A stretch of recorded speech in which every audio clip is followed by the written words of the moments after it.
May isang lumang bahay sa Bulacan na mahigit 100 taong nang nakatayo.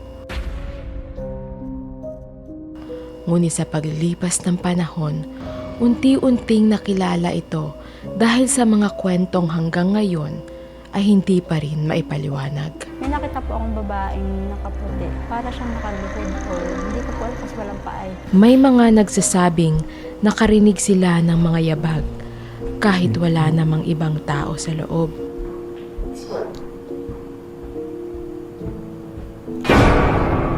Totoo yata yung sinabi ni nanay.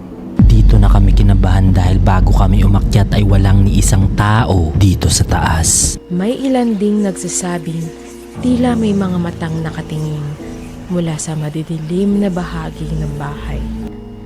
Mga di maipaliwanag na kuha ng kamera. Yung camera po, nasa harapan namin dalawa. Nakita ko na yung babaeng nakaganyan, nakasilip na ganyan. Tapos matagal siyang nakaganon. At ang iba naman ay nag-uulat ng kakaibang pakiramdam. Isang bigla ang lamig, paninindig ng balahibo, at pakiramdam na tila hindi sila nag-iisa. Ngunit gaano nga ba katotoo ang mga kwentong ito?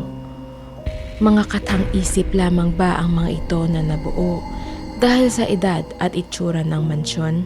O may mga karanasan bang talagang naranasan ng mga taong mismong nakapasok dito? Ngayong araw, dadalhin ko kayo sa isa sa pinakakilalang ancestral house sa Bulacan, ang Sempio Mansion. Sa dokumentaryong ito, paghihiwalayin natin ang mga personal na karanasan, mga ulat ng mga bumisita, at ang tunay na kasaysayan ng mansyon upang kayo mismo ang makabuo ng sarili ninyong konklusyon.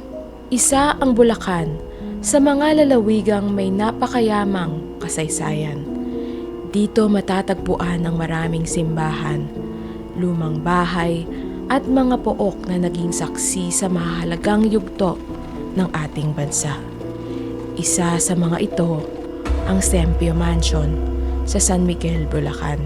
Sa unang tingin, isa lamang itong napakalaking ancestral house. Ngunit para sa maraming bumibisita rito, may kakaibang pakiramdam na agad nilang nararamdaman pagpasok pa lamang sa loob. Sa pagpasok pa lamang sa loob ng Sempio Mansion, mapapansin agad ang malalawak na silid, matataas na kisame, makakapal na kahoy, at mga antigong kasangkapan. Bagamat ang ilang bahagi nito ay sumailalim sa restoration upang mapanatili ang estruktura, marami pa rin sa mga orihinal na elemento ang nanatili hanggang ngayon. Hindi lamang ito isang simpleng bahay.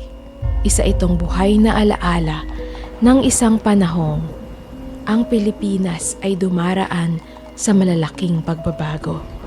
Mula sa pananakop ng mga Kastila, panahon ng himagsikan, hanggang sa pagsisimula ng pamahalaang Amerikano.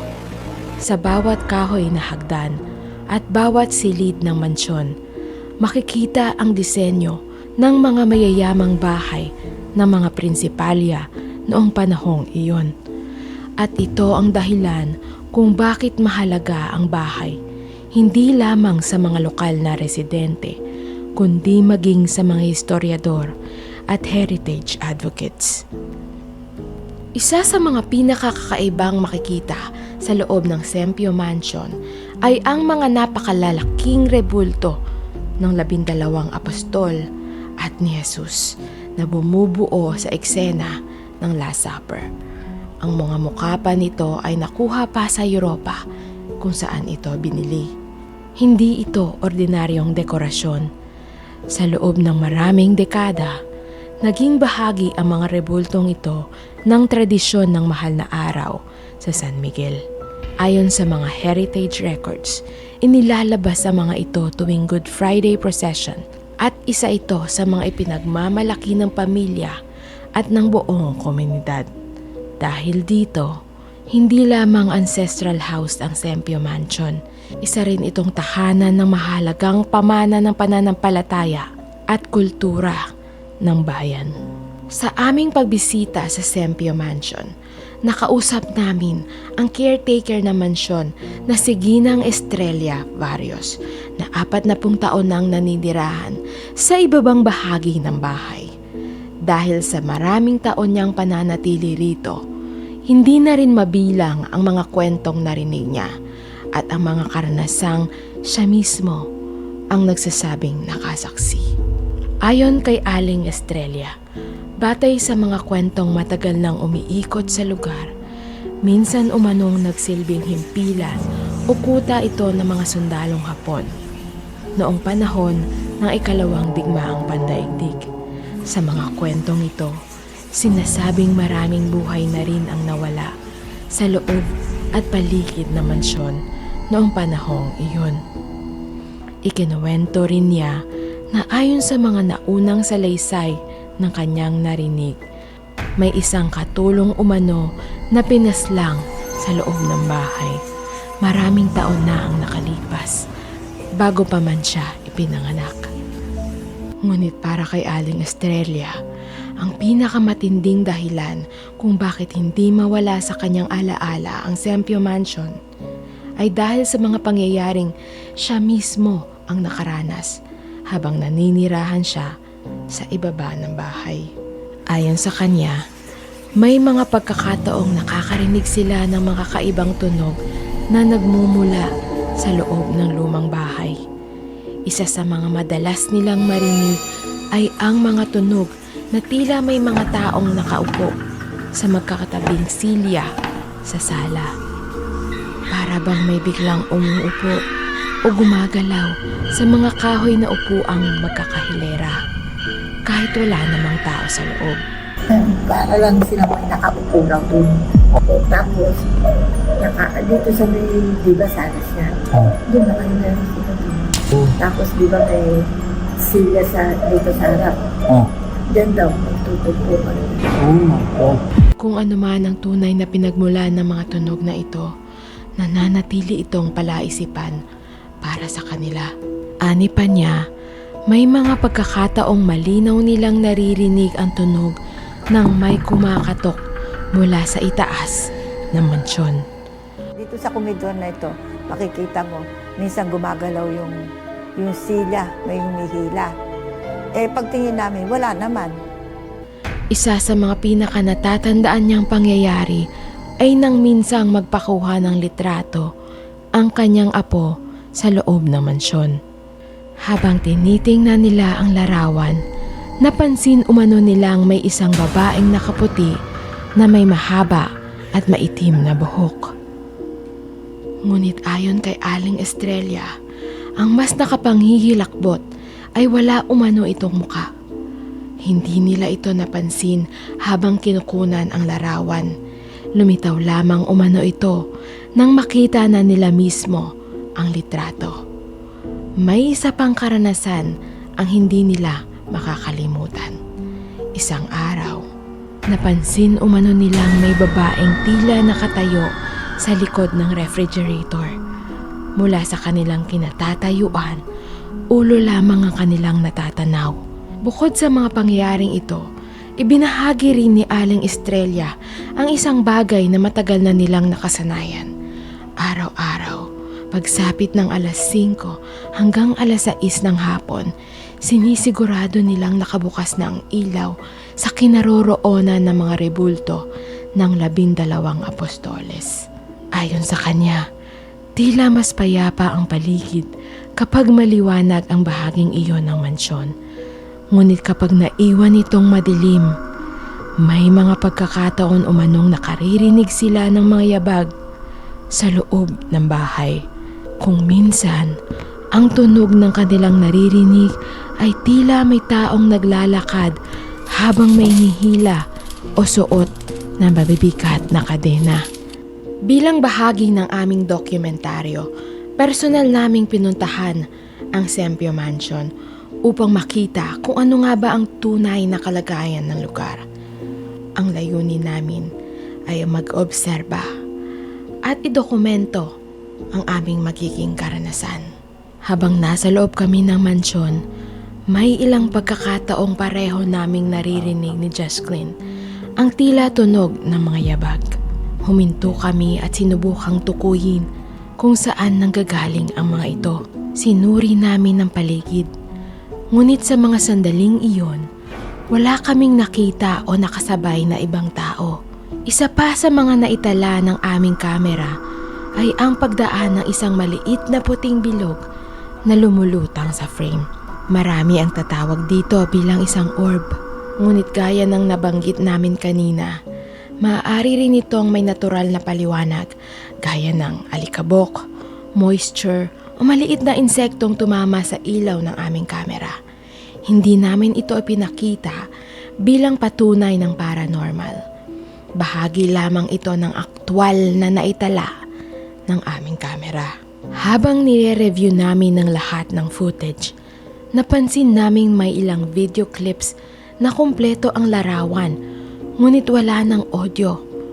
Maayos ang aming kagamitan bago kami pumasok sa mansyon. Wala rin kaming napansing problema habang nagre-record. Dahil dito, naging palaisipan sa amin kung bakit bigla na lamang nawala ang audio ng ilan sa aming mga nakuha. Matapos marinig ang iba't ibang uri ng ulat, ang testimonya ng caretaker at ang aming sariling karanasan, may isang tanong ang nananatili. Bakit sa napakaraming lumang bahay sa Pilipinas, ang Sempio Mansion ang patuloy na inuugnay sa ganitong mga kwento? Posible bang may kaugnayan dito ang mahigit 100 taong kasaysayan na mansyon? At sino nga ba talaga ang pamilya Sempio? Bago pa man ito tawaging haunted house ng ilan, ang bahay na ito ay kilala bilang House of Damaso Sempio.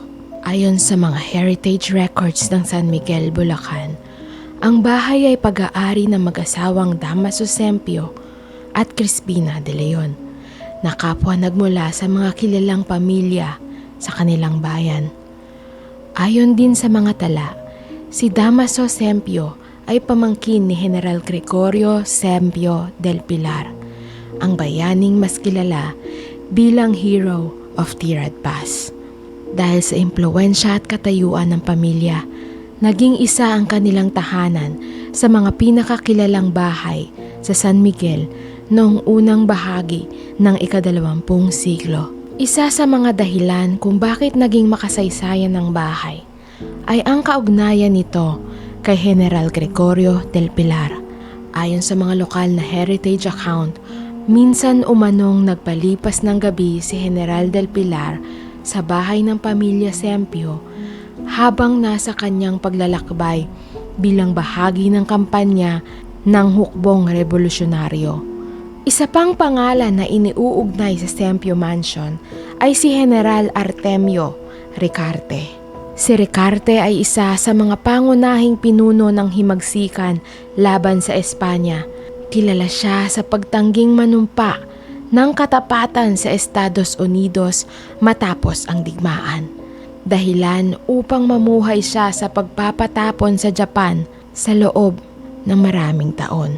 Sa paglipas ng panahon, hindi rin nakaligtas ang bahay sa epekto ng pagtanda. Ayon sa mga heritage records, isinagawa ang malawakang restoration ng mansyon noong 1980 sa pangunguna ng mga miyembro ng pamilya upang mapanatili ang orihinal nitong anyo. Ang Sempio Mansion ay higit pa sa isang lumang bahay na nababalot ng mga kwentong kababalaghan. Isa itong bahagi ng mahalagang kasaysayan ng San Miguel, Bulacan. Isang tahanang naging saksi sa paglipas ng panahon, sa pagbabago ng lipunan at sa mga pangyayaring humubog sa ating bansa. Marami sa mga kwento nito ay nananatiling buhay sa pamamagitan ng mga salaysay na mga taong nakarating at nakaranas ng kakaiba sa loob ng mansyon. Marahil ito ang dahilan kung bakit hanggang ngayon ay patuloy na bumabalik ang mga tao sa Sempio Mansion. At sa huli, naitala ang mga tunay na iniwan ng kasaysayan sa bawat sulok ng bahay na ito. At kung may pagkakataon kang bumisita rito, Ano kaya ang magiging karanasan mo? Maraming salamat sa inyong panonood.